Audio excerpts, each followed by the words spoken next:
The US president looks to be heading towards another clash with the intelligence community. According to one source, FBI Director James Comey was incredulous over Mr. Trump's allegations that former President Barack Obama ordered a wiretap of his phones last year. President Trump offered no evidence, and we're told Comey is frustrated. The Justice Department has not spoken publicly to counter the claim. Meantime, when White House spokesman Sean Spicer was asked if President Trump still fully supports the FBI director, Spicer dodged the question. What's the president's view of James Comey right now? Does he have the president's full faith and confidence to stay on as the FBI director? Well, I don't think we've only heard unsubstantiated anonymous sources make those claims. I don't think Director Comey has actually commented on anything that he has allegedly said. So I'm not going to comment on what people say he might have said. Well, joining me here in Los Angeles, Democratic strategist Dave Jacobson and Republican consultant John Thomas. Okay, John, forget what Sean Spicer actually said there. What is important is what he did not say. He did not say that the president supports Comey. Again, there is a rift between the intelligence department and the president. Well, Comey has a gun, and that's he can make a public statement. I think the president is waiting to see, is he willing to use that weapon? And also, I think Spicer makes a good point. Comey himself hasn't made a statement. And so to speculate as to Comey's intent is just that, speculation at this point. Dave, given all the problems and the fallout the last time Comey made a statement, is it sort of unrealistic to think that he would go public again? And in a way, he is making a public statement by letting it be known.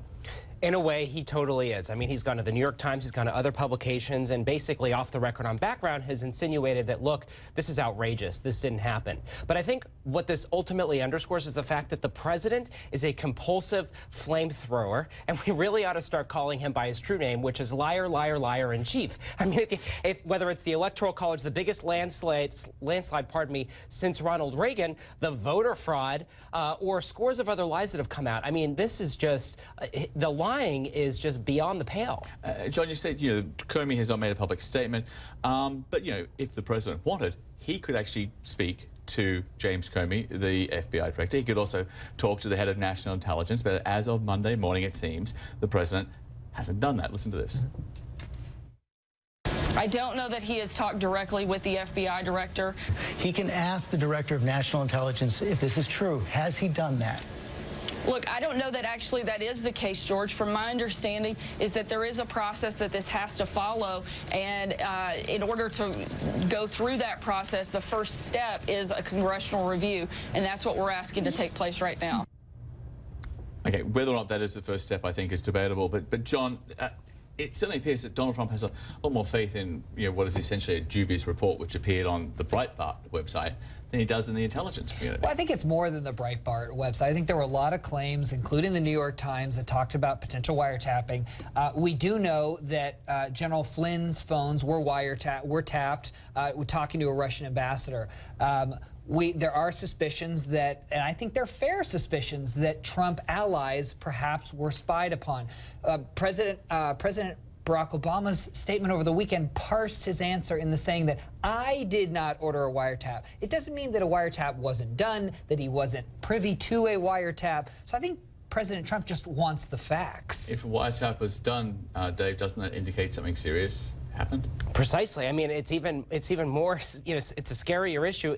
If there really was a wiretapping, that means that he really worked theoretically, or someone on his campaign worked for a foreign entity, for an outside government, which is even scarier. I mean, that basically, I think, highlights the fact that perhaps there was collusion if there was a wiretap. Okay, there does seem to be a pattern here to these controversial tweets coming from the president. They seem to happen early on a Saturday morning. Back in January, he went after the Democratic Congressman John Lewis as being all talk, talk, talk, no action. A few weeks later, he took aim at the failing New York Times and fake news.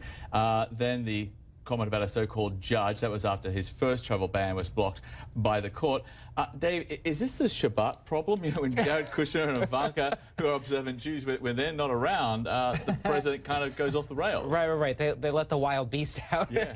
I mean, look, the challenge here is that Donald Trump is an ultimate sort of mastermind when it comes to shifting headlines. And perhaps at the end of the week, when there's scandal and controversy plaguing his White House and his administration, he's trying to change the subject, and he goes to war, whether it's with John John Lewis or President Obama or any other entity. But I think what it really does is it illuminates the fact that Donald Trump has got off his leash and his staff's not around him to sort of rein him in. I think the deflection argument, in this case, from what I'm hearing from senior people in the White House, this is not a deflection about wiretapping. He believes it to be true. On the weekend, he has more time, so of course he tweets.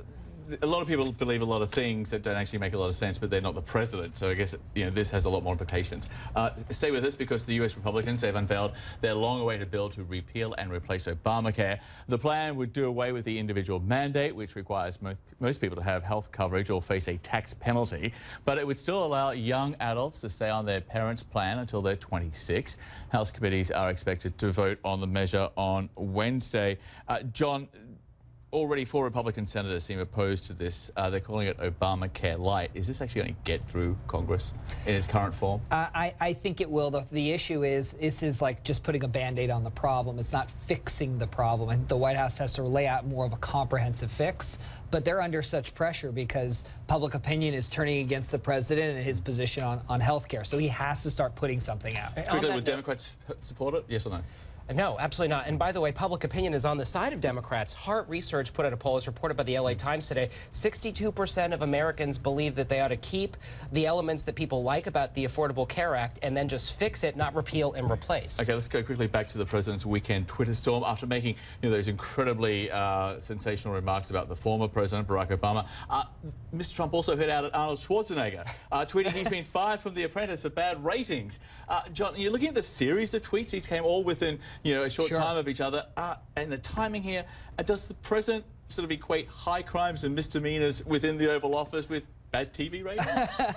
Well, I think President Trump understands ratings are equivalent to votes. He understands both of those things. But look, I got to give President Trump credit. He said Schwarzenegger would fail. He failed. Sour grapes. Okay. I mean, look, he said during his speech the other day that he was essentially going to put these petty battles behind him. trivial fights are right. over, And now he's going to war over Twitter with Arnold Schwarzenegger. Okay, John and Dave, good to see you. Thanks. Likewise.